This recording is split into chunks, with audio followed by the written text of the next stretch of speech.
நான் தானே பாரிஜாத பூந்தேனே கல்வி போல் காதலை கற்றுத்தர வந்தேனே கற்றுக்கொடு கண்ணாலே கன்னிமயில் உன்னாலே என்னவோ என்னவோ இன்பங்களை கண்டாலே பருவக் கனவு பிறக்கும் பொழுது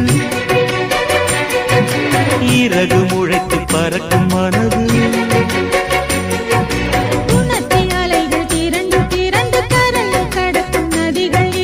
இமைதானே கண்ணை சேர்ந்தது எந்தன் இளநெஞ்சம் உன்னை சேர்ந்தது செம்பருத்தி செம்பருத்தி பூவை போல பெண்ணொருத்தி